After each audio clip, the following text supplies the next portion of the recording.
your fam, that's what they call me. Hello दोस्तों, मैं हूं आपका अपना संस्कारी सुमित। पता नहीं लाइट कैसी आ रही है, क्योंकि सुबह के बज रहे हैं पौने सात ही हो रहे हैं और इस समय सनराइज़ नहीं हुआ है। देखो ज़रा, वो छुपा हुआ है, हल्के हल्के बादल हो रहे हैं, तो लाइटिंग का मुझे अंदाज़ा नहीं है कि कैसी लाइटिंग है। तो very good morning to all of you. और अपना खिलाड़ी, हाँ भाई, बॉक्सर बॉक्सर मस्त है। अभी वो और ज़रूरी काम में बिज़ी है।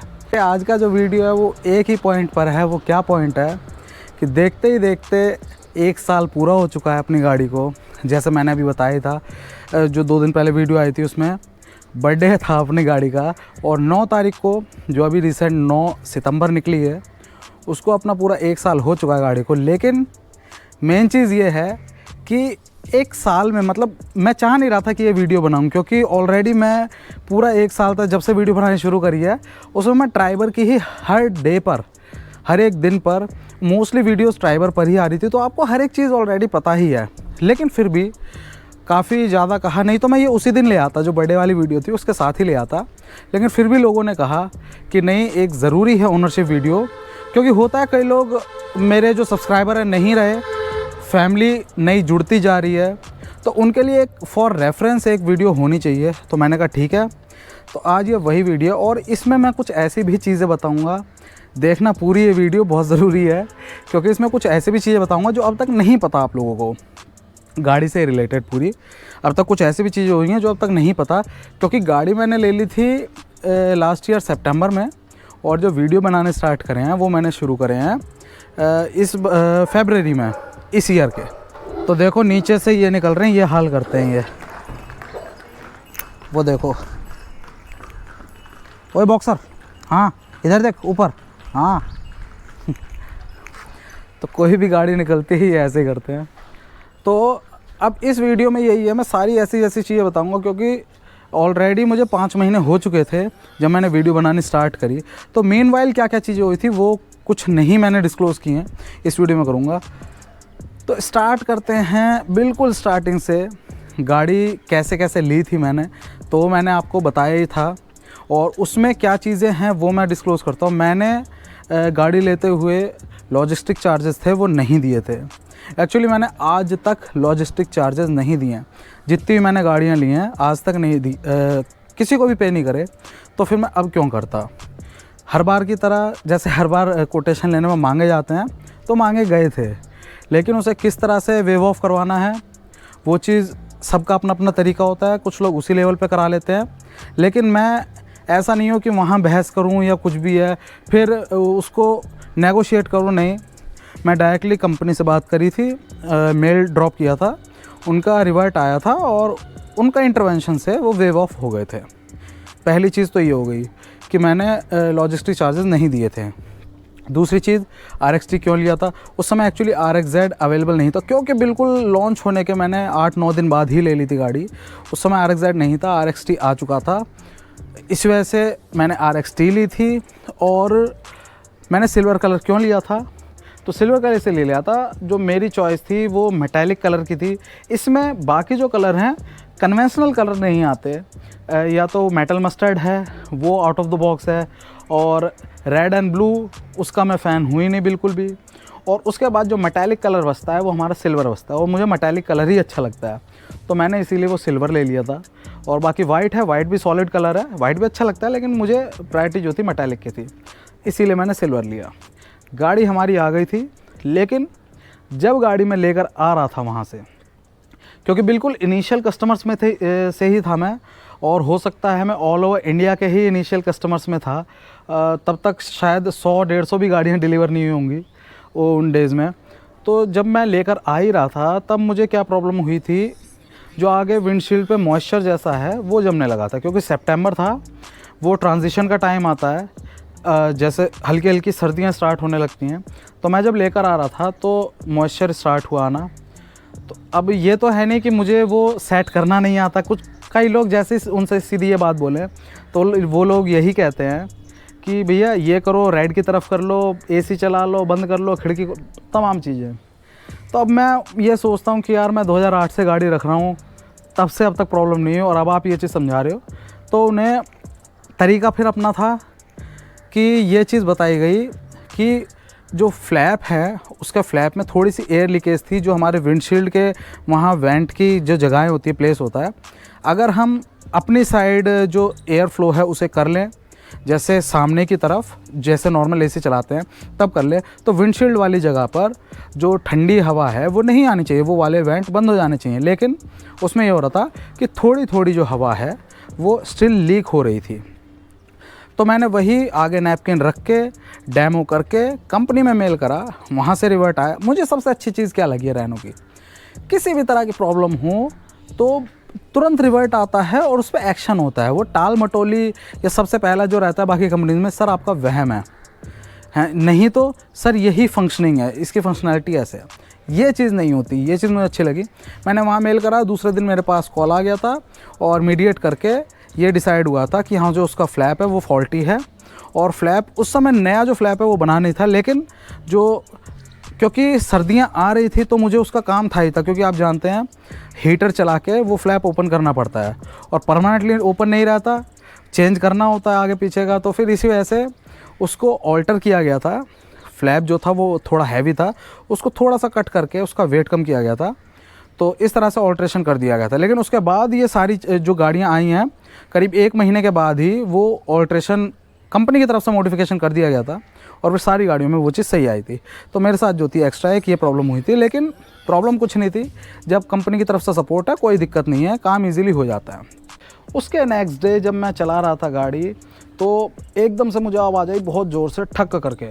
तो सबसे पहले मुझे ये लगा, जैसे आप सब जानते ही हैं, तो सबसे पहले मुझे ये लगा, मैंने कहा हो सकता है कोई पत्थर वगैरह उछल के लग गया हो नीचे, जैसा जनरली लगता रहता है। तो वो उस चीज़ की आवाज़ थी, क्योंकि बिल्कुल सॉलिड मेटल की आवाज़ थी वो। तो मैंने कहा चलो कोई बात नहीं। लेकिन थोड़ी देर और आगे चला तो एक और वो आया, बम्प आया और झटका आया और वहाँ पर फिर से वो आवाज़ आई। तब मैं समझा कि नहीं, सस्पेंशन में ही आगे आवाज़ आ रही है ये। मैंने यही चीज़ इन्फॉर्म करी कंपनी में, तो वहाँ पर इस चीज़ को स्टडी किया गया और दूसरे तीसरे दिन मेरे को रिवर्ट आया उसके जो बोल्ट्स थे वो कसने के लिए, टाइट करने के लिए, जो मेन फ्रेम के बोल्ट्स थे उनको। तो वो चीज़ मेरी कर दी गई। और उसके साथ साथ जो स्प्रिंग थी, स्प्रिंग भी स्टार्टिंग में जो अपना फ्रंट सस्पेंशन कॉइल स्प्रिंग होती है वो भी चेंज किया गया था कि उसके कुछ डिज़ाइनिंग में कुछ उन्हें लगा था अपनी साइड से, वो जो भी करें हमें कोई उससे प्रॉब्लम नहीं, बस हमारी जो प्रॉब्लम है वो सॉल्यूशन होना चाहिए। तो उसको भी उन्होंने चेंज कर दिया था मेरे उसमें। मैं इसकी वीडियो भी डाल चुका हूँ कि क्या क्या है, आप देख सकते हैं वो जाके। तो कॉइल स्प्रिंग भी चेंज कर दी थी और उसके साथ मेन फ्रेम के बोल्ट भी टाइट कर दिए थे और वो प्रॉब्लम भी बिल्कुल सॉल्यूशन की तरफ आ गई थी। उसके अलावा स्टार्टिंग में ही मुझे एक प्रॉब्लम और हुई थी रिवर्स गियर की। रिवर्स गियर में क्या हो रहा था, जैसे बाकी सब तो आप वाइब्रेशन की कंप्लेन करो, वाइब्रेशन हैं थोड़े इसमें, ये मानता हूँ मैं, लेकिन वो एक इशू में नहीं है। क्योंकि अगर आप अच्छे खासे होंडा के इंजन है, इतने रिफाइंड हैं, अमेज़ का बैक गियर लगा के आप ट्राई करके देखो, वो भी गाड़ी वाइब्रेट होती है, तो वो कोई इशू नहीं है। हाँ, ड्रॉबैक कह सकते हैं, थोड़ी सी पसंद ना आने वाली चीज़ कह सकते हैं, लेकिन फॉल्ट नहीं है। लेकिन मेरी गाड़ी में क्या हो रहा था, रिवर्स गियर लगाने पर जैसे क्लच छोड़ रहे थे, जहाँ पर वाइब्रेशन होते वो वाइब्रेशन नहीं थे, लेकिन हूँ करके आवाज़ थी। मैंने ये चीज़ स्टार्टिंग में बताई थी, लेकिन मुझसे कहा गया था कि सर ये मतलब वही कि इस तरह की वर्किंग, क्योंकि उस समय उनके पास भी इसका सॉल्यूशन कुछ अवेलेबल नहीं था। मैंने उन्हें बता दिया था कि कोई बात नहीं, लेकिन ये वर्किंग नहीं है, ये इस तरह से काम नहीं करता, आप टाइम ले लीजिए अपना, लेकिन इस चीज़ को ये कह के यहाँ ख़त्म ना हो जाए कि हाँ ये इस तरह की वर्किंग है या कुछ है। तो उन्होंने कहा ठीक है। करीब इस चीज़ में लगा था 1 महीना, काम हो गया, क्योंकि मुझे प्रॉब्लम उससे हो नहीं रही थी, सिर्फ रिवर्स गियर लगाने में आवाज़ आ रही थी। तो फिर और कोई पिकअप में प्रॉब्लम नहीं थी, रिवर्स गियर में चलने में दिक्कत नहीं थी। तो 1 महीने बाद मेरे पे रिवर्ट आ गया था कि हाँ उसकी जो क्लच प्लेट है उसमें प्रॉब्लम है, तो क्लच प्लेट चेंज हुई थी। इसकी मैं वीडियो भी डाल चुका हूँ। वो क्लच प्लेट मेरी रिप्लेस हुई थी। कोई आज तक किसी तरह की मुझे ये नहीं है कि मुझे लड़ना पड़ा हो, झगड़ना पड़ा हो या सेटिस्फाई नहीं हुआ हूँ मैं आपको प्रॉब्लम गिनाता जा रहा हूँ, लेकिन इसके बाद क्या कंक्लूजन था वो भी मैं बताऊँगा, सब कुछ बताऊँगा। मेरी जो क्लच प्लेट थी वो चेंज हो गई थी। फिर उसके बाद जो एक और आया था, जो बैटरी वाला इशू था, जो हमारी MID है उसमें जो ट्रिप हैं वो रीसेट हो जा रही थी। ये मोस्टली लोगों के साथ प्रॉब्लम है, तो जब ट्रिप रीसेट हो जा रही थी तो वो भी मैंने इशू उन्हें बताया था। तो वहाँ पर क्या चेंज हुआ, वहाँ पर जो बैटरी चेंज है वो हो गई, मेन बैटरी वो थोड़ी अंडररेटेड थी, अंडर पावर थी, तो वो मैंने वीडियो बना दिया था। तो इस तरह की जो प्रॉब्लम्स हैं वो मेरे साथ आई हैं अब तक। लेकिन इसमें ब्राइटर साइड क्या है, देखो प्रॉब्लम नए प्रोडक्ट में आती हैं। अभी भी वैगन आर का, बलेनो का रिकॉल हुआ है, जबकि वो वेल इस्टेब्लिश्ड ब्रांड और कब से वो आती जा रही हैं गाड़ियाँ, तो उनका भी रिकॉल अगर हुआ है तो कोई मुझे ख़ास चीज़ नहीं लगती। चीज़ें आती हैं लेकिन कंपनी कैसा सपोर्ट कर रही है, बस वो चीज़ है। और कुछ ऐसी बड़ी चीज़ नहीं है जो प्रॉब्लम यानी सॉल्व नहीं हो सकती। कई गाड़ियों में ऐसी प्रॉब्लम होती है जिसका सॉल्यूशन नहीं हो सकता। वो डिज़ाइनिंग फॉल्ट कहें या फिर कुछ मैकेनिकल इस तरह का फॉल्ट कहें, वो सॉल्यूशन हो ही नहीं सकता। आपको उसी के साथ रहना पड़ता है जब तक आप गाड़ी रखेंगे। तो वो चीज़ इसमें नहीं थी, ये चीज़ मुझे अच्छी लगी। जो प्रॉब्लम आई वो सबका सॉल्यूशन मिल गया। और अभी रिसेंट में मैंने आपको बताया जब थोड़ी रस्टिंग की प्रॉब्लम थी, जो लग्स थे हमारे स्टड थे, तो रस्टिंग की प्रॉब्लम वहाँ गया, हाथों हाथ सब कुछ सटा सट सब सही कर दिया था। और मेरा डिस्क प्लेट जो है वो भी चेंज हो गई थी। तो ओवरऑल और एक चीज़ मैं बताऊँ, जो मेरी गाड़ी की जो क्लच प्लेट है वो चेंज मेरी हुई थी 27,000 किलोमीटर पर। ये नहीं कहा गया कि सर गाड़ी इस तरह से चलाइए, उस तरह से चलाइए, क्योंकि ये ऐसी इशू में आती है जो वियर आउट होने वाली चीज़ है। अगर मैं क्लच प्लेट 5,000 किलोमीटर में ही ख़राब हो जाती है तो उसको यही माना जाता है कि जो ऑपरेशनल फॉल्ट है उसमें गिन लिया जाता है। क्योंकि आप हाफ क्लच दबा के अगर आप 20 किलोमीटर ही गाड़ी चला लो तो आपकी क्लच प्लेट टाँय टाँय हो जाएगी, ख़त्म हो जाएगी वो। वही चीज़ आप ब्रेकिंग ज़्यादा यूज़ करेंगे, बहुत हार्श ब्रेकिंग यूज़ करेंगे, तो आपके 5-7 हज़ार किलोमीटर में ही जो आपके डिस्क पैड हैं वो भी ख़राब हो जाएंगे। लेकिन ये चीज़ नहीं कही गई, वो चीज़ अच्छी लगी मुझे। और 27,000 किलोमीटर पे, क्योंकि मुझे ही टाइम तब मिल पाया था, 27,000 किलोमीटर पे मेरी क्लच प्लेट चेंज कर दी थी बिना किसी इशू के। और आज तक मुझे एक भी पैसा नहीं, नॉर्मल सर्विस के तो दिए ही हैं मैंने, आज तक मुझे एक भी पैसा नहीं देना पड़ा है इन सारे कामों के। किसी भी तरह का कुछ भी काम हुआ है, एक भी रुपया एक्स्ट्रा नहीं देना पड़ा है कि किसी भी काम का कुछ देना पड़ा हो। अब लोग कहेंगे कि हाँ सर्विस में था तो भाई ये तो मेंशन करने की ज़रूरत ही नहीं है, ये मेंशन करने की क्या बात है कि भाई पैसा नहीं लिया, क्यों लेंगे वो। लेकिन कई लोग ले लेते हैं, कई सर्विस सेंटर वाले ले लेते हैं, बिल बना के दे देंगे, फिर भले ही इधर उधर की कहासुनी करके वो वेव ऑफ हो। लेकिन मुझसे ऐसा नहीं किया गया। अभी तक बात थी इसकी प्रॉब्लम्स की कि क्या क्या मेरे साथ प्रॉब्लम आई हैं। अब आते हैं एक पॉजिटिव साइड, क्या क्या चीज़ें अच्छी मिली हैं। पहला जो एवरेज था वो मुझे सिर्फ 9 का मिला था, क्योंकि मैं टैंक टू टैंक ही रखता हूँ स्टार्टिंग में, बहुत अच्छा रेफरेंस मिलता है उसे, और वो तो हमेशा ही रहता है। लेकिन स्टार्टिंग में मैं टैंक टू टैंक ही रखता हूँ। तो पहला जो मेरे को टैंक ने दिया था वो सिर्फ 9 का माइलेज दिया था। और फिर उससे अगला जो मैंने टैंक कराया था फुल, उसने मुझे 12.5 से 13 का माइलेज दिया था। और जब मेरी 2200 किलोमीटर 2500 किलोमीटर हो गई थी रन, उसके बाद जो मुझे माइलेज मिलनी शुरू हुई वो प्रॉपर माइलेज थी, जो मैक्सिमम इसकी एफिशिएंसी है। और मैं आपको दिखा ही रहा हूँ अब माइलेज का क्या बवाल हो रहा है, लोग कि फेक है, ये है, वो है। अरे यार एक बंदे ने तो यानी मुझे इतनी हंसी आई, अभी सोच सोच के कहता हूँ कि भाई ये जो बंदा है ये कंपनी का है, यानी मेरे को बोला कि ये जो बंदा है ये कंपनी का है, इसको रेनो ने अलग से स्पेशल गाड़ी बना के दी है जिससे ये इतनी बढ़िया एवरेज निकाल के लोगों को दिखा रहा है और कंपनी का ऐड कर रहा है। तो और ये जो गाड़ी दे रखी है कंपनी ने दे रखी है इसे। तो अब मैं सोच के हंस रहा, मैंने कहा यार इतनी अकल लगाओ, जो गाड़ी कंपनी देती है ना उसको कभी भी उस पर्सन के नाम रजिस्टर नहीं कराती। आप ये चीज़ समझो। यूट्यूबिंग मैंने स्टार्ट करी है फरवरी में, गाड़ी मैंने ले ली थी लास्ट ईयर सितंबर में। तो मतलब कंपनी ने मुझे गाड़ी दे दी और मैंने रख ली और मैं रख के बैठा रहा, और करीब यानी 6-5 महीने बाद फिर मैंने यूट्यूबिंग स्टार्ट करी, ऐसा नहीं है। और दूसरी चीज़ कि इसको स्पेशल बना के दिया। अरे जो कंपनी अगर बना सकती है किसी भी गाड़ी में कि ये एवरेज अच्छा दे दे गाड़ी, अगर मैं 25 की निकाल रहा हूँ तो मेरे को स्पेशल कुछ करके उसमें 25 का बना दिया सिस्टम, तो कंपनी बेचेगी क्यों नहीं यार। कंपनी क्यों लोगों से बुरा भला सुनेगी। कंपनियाँ तो चाहती हैं मैक्सिमम माइलेज हम रखें, लेकिन कुछ हैं जो माइलेज को ही प्रायोरिटी पे रखते हैं कि बाकी चीज़ें भले ही कॉम्प्रोमाइज़ हो जाए लेकिन माइलेज ऊपर रहे। और कुछ कंपनीज़ हैं जो बाकी चीज़ों को ऊपर रखती हैं, चाहे चलाने में कंफर्ट हो चाहे प्रैक्टिकलिटी, उनको ऊपर रखती हैं और माइलेज को तीसरे या चौथे नंबर पे रखती हैं। तो यही फ़र्क है। लेकिन हर तरह के लोग हैं, बस ये एंटरटेनमेंट के लिए। बाकी लोग भी हैं जो अपने कमेंट बॉक्स में आते हैं और वो देख के मज़े लेते हैं, फिर एन्जॉयमेंट होता रहता है उनका। तो ये चीज़ है, चलो ये चीज़ एक तरफ करते हैं। उसके बाद कहानी आती है कि मैंने अब तक कितने कितने पैसे अब भरे हैं जो भी सर्विसिंग हुई है। जैसे 27 हज़ार किलोमीटर चल गई है। मैं अभी RXT की ही बात करूँगा क्योंकि पूरा जो समअप हो रहा है ये RXT का ही हो रहा है। तो अब तक मैंने जो पैसे डाले हैं, लगे हैं मेरे, जो 2000 किलोमीटर पे हुई थी सर्विस, वो जनरल चेकअप था, उस पर मेरे लगे थे 45 रुपीज़। और उसके बाद वो विंडशील्ड वॉशर के थे, ज़्यादा कुछ नहीं था, शैम्पू के थे।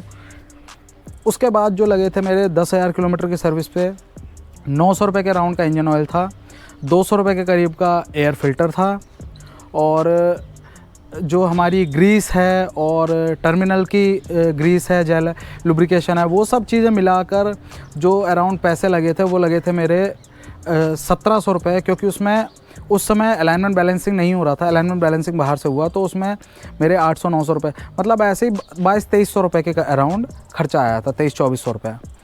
फिर 20,000 किलोमीटर वाली जो सर्विस हुई उसमें भी यही रहा, उसमें भी मेरे 2300-2400 रुपये ही लगे थे। तो अब तक जो है मेरी जो पेड सर्विस तो नहीं कहूँगा, जिसमें पैसे लगे, कंज्यूमेबल जो यूज़ हुए हैं, वो मेरी 10,000 और 20,000 पे चेंज हुआ है, और उसमें मेरे ऐसे 2300-2400 रुपये ही लगे हैं दोनों बार में। तो अब तक ये चीज़ बहुत अच्छी रही। और अब जो पेड सर्विस होगी ना, वो भी उसका एस्टिमेट है 43 to 4400, उससे ऊपर नहीं जाएगा, क्योंकि इसमें पहले से कैलकुलेट कर सकते हैं हम ऐप के थ्रू, और उससे पता लग जाता है कि कितना पैसा हमारा लगने वाला है। तो इस एस्पेक्ट में भी बहुत अच्छा है। अब आती है माइलेज तो माशाल्लाह मिल ही रहा है बढ़िया। और यानी मैं जो पहले बना चुका हूँ, जब वीडियो नहीं बनाता था उस समय मैं फ़ोटोज़ शेयर की थी, तो तब तो, और अब भी आ जाएगा। देखो अब आप मेरे साथ जुड़े रहोगे, अब भी आपको दिखेगा, क्योंकि अभी तो AC पर ही कंटिन्यू है जब से मैं फरवरी से वीडियो बना रहा हूँ। और फरवरी से ही लगभग कार में तो AC स्टार्ट हो ही जाता है, क्योंकि अंदर थोड़ा सफोकेशन रहता है। और धूल मिट्टी में मैं कांच खोलता ही नहीं हूँ, बिल्कुल मेरी आदत नहीं है। तो अब आप ये समझिए, जो माइलेज पहले आता था बिना AC के, सितंबर से स्टार्टिंग में जो लिया था, वो 22 का 21.5 का ऐसा भी लिया हुआ है मैंने। और वो चीज़ लोगों ने 20.4 मैंने दिखाया, उसी पे इतना ऑफेंड हो गए। लेकिन अभी तो देखो आगे आगे क्या क्या होता है। जैसे अब AC बंद होगा, हीटर चलेगा, तो तब आप कहानी देखना कि माइलेज कहाँ से कहाँ पहुँच जाता है। सारी चीज़ें शेयर करूँगा। पहले केवल फ़ोटो शेयर करता था, अब तो वीडियो भी डालूँगा उनके। तो ये कहानी है अब तक की। और बाकी अब तक गाड़ी ने किसी तरह की कोई परेशानी नहीं दी है। सिर्फ ये जो कुछ प्रॉब्लम्स थी वो आई, लेकिन वो भी हाथों हाथ उनका सॉल्यूशन मिल गया, और बढ़िया करके रहा। कंफर्ट टॉप है, किसी तरह की कंफर्ट में कोई शिकायत नहीं है। प्रैक्टिकलिटी इतनी अच्छी है, आपको पता ही है कि किसी भी तरह से कैसा भी मॉड्यूल हम अपना सकते हैं। मैं जैसे ज़्यादातर पीछे की सीट में निकली रहती हैं, निकाल के रखता हूँ। बड़ा बूट है और बाकी अपने आगे 5 सीटें हैं, कोई दिक्कत ही नहीं है। चाहे 7 सीट की तरह यूज़ कर लें। मैं 80, 85, 90 तक चलाने वाला बंदा हूँ, इससे ऊपर मैं चलाता नहीं। उस स्पीड में मेरे लिए बहुत मोर देन परफेक्ट है। उसी हिसाब से माइलेज भी अच्छा देती है। AC सुपर्ब, AC में कोई शिकायत नहीं है, बिल्कुल चिल्ड AC है। अगर पीछे के कंफर्ट की बात करें AC की, तो देखिए सीट में भले ही उतना कंफर्ट लोगों का ना हो, लेकिन अगर कूलिंग वगैरह अच्छी नहीं आ रही पीछे के रियर के पैसेंजर्स को, तो उन्हें बाकी चीज़ें भी खटकने लगती हैं। और अगर AC की कूलिंग अच्छी है तो बाकी चीज़ों पर ध्यान नहीं जाता, क्योंकि वो रिलैक्स हो जाते हैं, ये फैक्टर है। तो वो चीज़ उस मामले में बहुत बढ़िया है। AC में कोई शिकायत नहीं है, कूलिंग में क्लॉस्ट्रोफोबिक फील नहीं होता। एयरी कैबिन है बहुत ज़्यादा, पूरा ग्लास ही ग्लास है जगह जगह, तो अंदर पूरी लाइट रहती है। क्लॉस्ट्रोफोबिक किसी भी तरह का किसी को फील नहीं होगा। जैसे आपने देखा है ब्लैक इंटीरियर होता है और अंदर थोड़ी लाइटिंग कम रहती है, तो उसमें थोड़ा सा लोगों को जो होता है ना, वॉमिट वगैरह, नौजिया फील होता है, तो वो चीज़ में प्रॉब्लम नहीं होती। और उसके बाद बात करूँ राइड एंड हैंडलिंग की, बहुत बढ़िया। 90-95 मैक्सिमम मैं एक्सप्रेस वे पे जो ले गया हूँ वो अब तक 95-100 पर चलाता हूँ, इससे ऊपर तो कभी नहीं। हाँ, अब ये कहेंगे कि कभी चलाई नहीं, ऐसा नहीं है, चलाई है मैंने, ऊपर भी चलाई है। जैसे आपको टॉप स्पीड का टेस्ट करके दिखाया था 146। अब इस वेट के साथ और इस बॉडी स्ट्रक्चर के साथ 1000 सीसी इंजन, जैसा लोग 1000 सीसी इंजन कोट करके बोल रहा हूँ, तो उसके साथ अगर 146 की मैंने निकाल ली है स्पीड, क्योंकि मैं बहुत डर के कर रहा था, और फिर भी बहुत बढ़िया है। लेकिन कई लोग हैं, मैंने देखा है 150 भी ले जा चुके हैं, इसको क्रॉस कर चुके हैं, तो वो अपने आप ही कहानी बता देता है इंजन की कितना टॉप स्पीड वो ले जा सकता है और कितना उसमें पोटेंशियल है। अब अगर ओवरऑल मैं इस चीज़ को सम अप कर दूं तो मैं एंड करता हूं अगर इस वीडियो को, पूरे ओनरशिप वाले वीडियो को, 1 साल में मैं कैसा कैसा मेरे साथ रहा। तो देखिए, लोग ये कहेंगे कि इतनी प्रॉब्लम आई, अगर आप नया प्रोडक्ट ले रहे हैं तो आपको ये फ़ायदा होगा कि आप कम प्राइस पे करेंगे उसके। ये बहुत ज़रूरी चीज़ है, आपको विश्वास करना होगा और वही लॉयल्टी का आपको फ़ायदा मिलेगा। जैसे मैंने जब गाड़ी ली थी तब मुझे ये गाड़ी, अगर मैं RXT की बात करूँ, तब मुझे ये RXT केवल 7 लाख रुपए की पड़ी थी। आप बिलीव नहीं करेंगे, मुझे ऑन रोड 7 लाख रुपए की गाड़ी पड़ी थी और सब कुछ मिला के बिल्कुल फ़ाइनल हर चीज़। और आप ये देखिए, और उस समय कितने गुडीज़ भी थे इसके साथ। ट्रंक मैट हुई, जो पीछे की 2 सीट्स हैं उनके कवर हुए, और तमाम छोटे जो मैं एसेसरी बता ही चुका हूँ जो मुझे फ्री मिली थी, वो सब चीज़ें मिली हैं। तो इस तरह के मुझे फ़ायदे मिले और मेरे रेट भी कम लगे थे। अब वही अगर आज की तारीख में आप लेने जाते हो, हालांकि मेरी BS4 थी, लेकिन पेट्रोल में BS4 BS6 से हमें कुछ लेना देना नहीं है। जो भी है, जो नॉर्म्स हैं हमारे एमिशन के, उसमें चेंजेस हैं, बाकी जेब से तो पैसा एक्स्ट्रा जा ही रहा है। तो अब आप देखिए कितना फ़र्क आ चुका है। इस समय जो मुझे 7 लाख की पड़ी थी, वो इस समय करीब 740 745 के अराउंड पड़ रही है गाड़ी। मतलब 740, मतलब 40 से 45 हज़ार ऑलरेडी बढ़ चुके हैं। और अब सितंबर में भी दोबारा, क्योंकि फेस्टिव सीज़न स्टार्ट हो जाएगा जैसे ही श्राद्ध ख़त्म होंगे, क्योंकि ये श्राद्ध का टाइम चल रहा है अभी, और 18 से खुल जाएगा मामला, और वही 15-16 से इसके रेट बढ़ जाएंगे।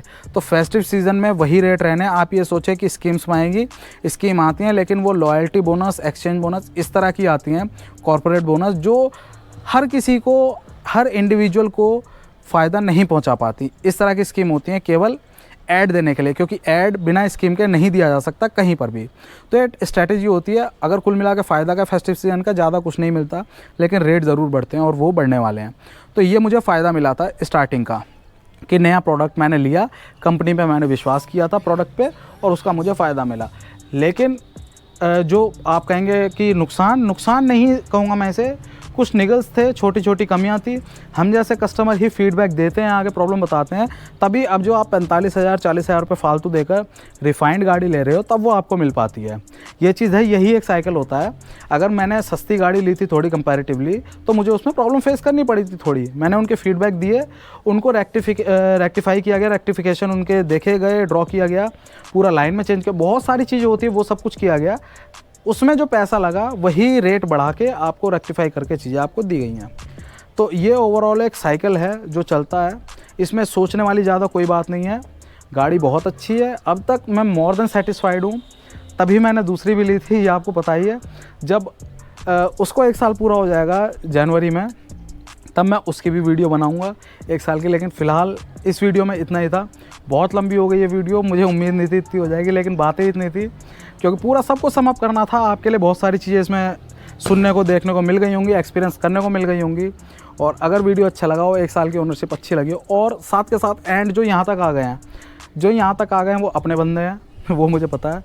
तो अब मैं चाह रहा हूँ दोनों गाड़ियों का नाम रखना, 70 का, 80 का, RXT का सिल्वर। जो नए बंदे हैं वो सुन लिए, RXT है 80 0080, उसका नाम बताइए क्या रखूं। और 0070 है RXL वाइट, उसका नाम बताइए क्या रखूं। तो मैं नाम रखना चाह रहा हूं, आपके सजेशन वेलकम है। अगर आपको ये वीडियो अच्छा लगा हो तो प्लीज़ लाइक करना, और ओनरशिप पूरी अच्छी लगी, एक्सपीरियंस अच्छा लगा हो तो शेयर करना दोस्तों के साथ, और सब्सक्राइब ज़रूर कर लीजिए संस्कारी सुमित चैनल को, क्योंकि ऐसे ही वीडियो हमेशा आते रहेंगे यार। लगातार कितने मेरे 130-135 वीडियो हो चुके हैं जो नॉन स्टॉप हैं, आते रहेंगे, जुड़े रहेंगे आप लोग, तो हमेशा वीडियो आते रहेंगे। जय Hind. Peter Pan, that's what they call me. I promise that you'll never be